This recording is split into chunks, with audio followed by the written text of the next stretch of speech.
নাই। এই জন্য তখন আল্লাহর কাছে শুধু এটাই কামনা করতে যে আল্লাহ আমাকে আপনি এই পাপাচার থেকে, ফাসেক থেকে আমাকে হেফাজত করেন। আজকে কোনো কোনো ক্ষেত্রে আমাদের অবস্থা এমনই যে সব ফাসেকে ভরপুর হয়ে গেছে। আপনি কাকে বিশ্বাস করবেন? কোন আলেমকে বিশ্বাস করবেন? কোন পীরকে বিশ্বাস করবেন? কোন জাতাকে বিশ্বাস করবেন? সমাজের কোন নেতাকে বিশ্বাস করবেন? আপন ভাইকেও বিশ্বাস করে পার পাওয়া যায় না, আছে না নাই? তাইলে এই দুরবস্থা এখন চলছে। আল্লাহ রাব্বুল আলামিন আমাদেরকে হেফাজত করুন, সকলে বলে আমিন।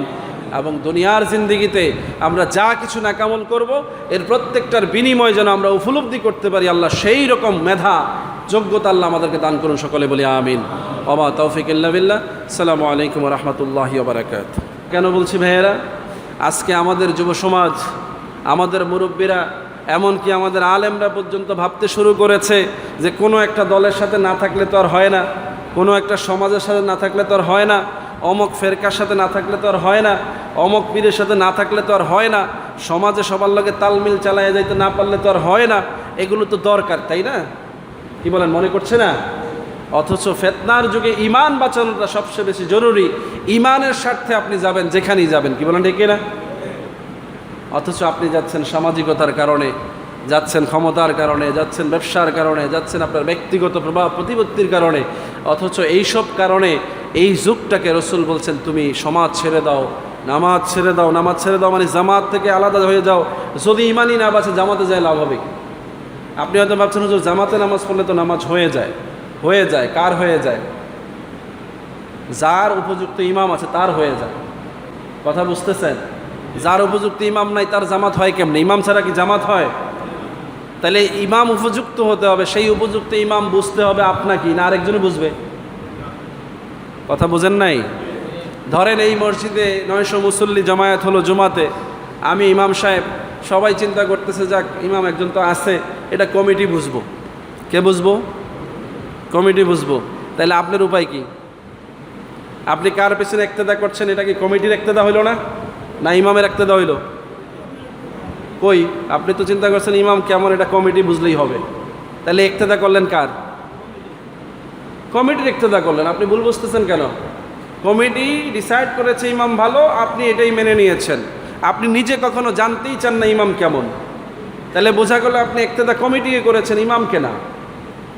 আপনি বলুন হুজুর মাসলা কই ঘুরাইলেন? ঘুরাইলাম এই জন্য যে কমিটির ডিসাইড কিন্তু ইমামের পিছনে আপনি নামাজ পড়েন ঠিকই, কিন্তু ইমামের কথা অনুযায়ী আপনি জীবন তো চালান না।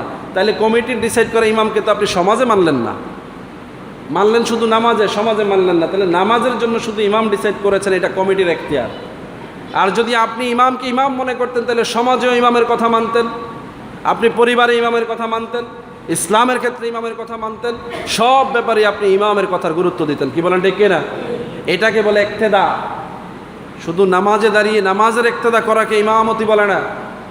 ইমাম তাকে বানানো যায় যে তার জীবনের সমস্ত বিষয়ে নেতৃত্ব দেওয়ার যোগ্যতা রাখে, যার গাইডলাইন অনুযায়ী সে জীবন পরিচালনা করবে, যার কথা অনুযায়ী সে ইসলামী শরিয়া বুঝবে, যার কথা অনুযায়ী সে শরীয়তের বিধিবিধান পালন করবে। কি বলেন, ঠিক না? যদি এরকম না পান, তখন বলছে আপনি একজন ইমামও যদি এরকম না পান তাহলে জঙ্গলে চলে যান, পাহাড়ে চলে যান, ছাগল চড়ান। এই ব্যবসা বাণিজ্য লোকালয়ে এত বড় সাজার কোনো দরকার? কার কথা?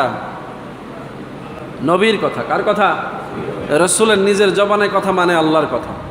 রসুল নিজে যা বলেছেন এটাকে আল্লাহ সার্টিফাইড করেছেন, ওমা ইয়ান্তিকু আনিল হাওয়া ইন হুয়া ইল্লা ওয়াহিয়ু ইউহা।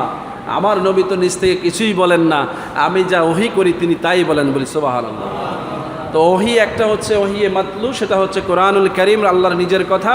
আরেকটা হচ্ছে ওহিয়ে গায়রে মাতলু, সেটা রসুলের হাদিসের কথা, বলি সুবহানাল্লাহ। সম্মানিত হাজিরিন, আজকের এই সময়ে আল্লাহ রাব্বুল আলামিনের প্রিয় হাবিব আমাদেরকে বলছেন যে তুমি যদি ভালো সঙ্গী না পাও, সৎ লোক না পাও, তাহলে একা একা তুমি নিজের মতো করে জিন্দেগি যাপন করলেও এটার মধ্যে কল্যাণ আছে যদি তুমি ঈমান নিয়ে বাঁচতে পারো। আল্লাহ রাব্বুল আলামিন আমাদেরকে কথাগুলো বোঝার তৌফিক দান করুন, সকলে বলি আমিন। আল্লাহর কোরআন থেকে আল্লাহ রাব্বুল আলামিন বলছেন যে আমি ও আমার ভাই ব্যতীত আর কাহার উপর আমার অধিকার নাই, এই কথা রসুলকে বলতে বলেছেন। রসুল আপনি বলেন যে আল্লাহ রাব্বুল আলামিন আপনাকে শিক্ষা দিচ্ছেন যে আপনি আপনার ভাই ছাড়া আর কারো উপরে কোনো অধিকার নাই। সুতরাং আপনি আমাদেরকেও ফাসেক সম্প্রদায়ের মধ্যে ফয়সালা করে দেন। আল্লাহ দোয়া শিক্ষা দিয়েছেন, রসুল বলেন, রব্বি ইন্নী লা আমলিকু ইল্লা নাফসি ওয়া আখি ফাফরুক বাইনানা ওয়া বাইনাল কওমিল ফাসিকিন। অবস্থা যখন জটিল হয়ে যাবে তখন আপনি আপনার ভাইয়ের উপরে অধিকার খাটাতে পারবেন না। যখন ভাইয়ের উপরে অধিকার খাটাতে পারবেন না তখন আর আপনার কারো উপরে কোনো অধিকার চলবে না। তখন কি করতে হবে? আপনাকে আল্লাহর কাছে এই দোয়া করতে হবে যে আল্লাহ, ভাইও যেহেতু আমার উপরে অধিকার এখন খাটাতে দেয় না, তাইলে সব ফাসেক হয়ে গেছে, সুতরাং এই ফাসেকদের থেকে আপনি আমাদেরকে আলাদা করে দেন, বলি নাউজুবিল্লাহ। ফাসেকের সবচাইতে নিম্ন দরজা হচ্ছে ভাইয়ের উপরে অধিকার না থাকা। এখন সমাজে কি অবস্থা? এরকম দুরবস্থা আছে না নাই? কোনো কোনো ক্ষেত্রে ভাইয়ের অধিকার রক্ষা করে, অধিকাংশ ক্ষেত্রেই ভাইয়ের অধিকার রক্ষা করে না। তাইলে দেখেন জটিল অবস্থা তৈরি হয়ে যাচ্ছে। এই অবস্থায় আল্লাহর কাছে ফিসকুন তথা পাপাচার থেকে আশ্রয় চাওয়া ছাড়া বাঁচার কোনো উপায় নাই। মানে পাপ এত দূর পর্যন্ত লম্বা হয়েছে যে যার উপরে না হলেই না, আপন ভাইয়ের চাইতে আপন তো আর কেউ হতে পারে না, সেই জায়গা থেকেও যখন মানুষের নৈতিকতা, মানুষের আস্থা বিশ্বাস উঠে যাবে, তখন আর পৃথিবীতে ভালো কিছু আছে বলার কোনো সুযোগ নাই। এজন্য তখন আল্লাহর কাছে শুধু এইটাই কামনা করতে যে আল্লাহ আমাকে আপনি এই পাপাচার থেকে, ফাসেক থেকে আমাকে হেফাজত করেন। আজকে কোনো কোনো ক্ষেত্রে আমাদের অবস্থা এমনই যে সব ফাসেকে ভরপুর হয়ে গেছে। আপনি কাকে বিশ্বাস করবেন? কোন আলেমকে বিশ্বাস করবেন? কোন পীরকে বিশ্বাস করবেন? কোন জাতাকে বিশ্বাস করবেন? সমাজের কোন নেতাকে বিশ্বাস করবেন? আপন ভাইকেও বিশ্বাস করে পার পাওয়া যায় না, আছে না নাই? তাইলে এই দুরবস্থা এখন চলছে। আল্লাহ রাব্বুল আলামিন আমাদেরকে হেফাজত করুন, সকলে বলে আমিন। এবং দুনিয়ার জিন্দিগিতে আমরা যা কিছু নাকামল করব, এর প্রত্যেকটার বিনিময় যেন আমরা উপলব্ধি করতে পারি, আল্লাহ সেই রকম মেধা, যোগ্যতা আল্লাহ আমাদেরকে দান করুন, সকলে বলি আমিন। ওয়া মা তাওফিক ইল্লা বিল্লাহ। আসসালামু আলাইকুম ওয়া রাহমাতুল্লাহি ওয়া বারাকাতুহু।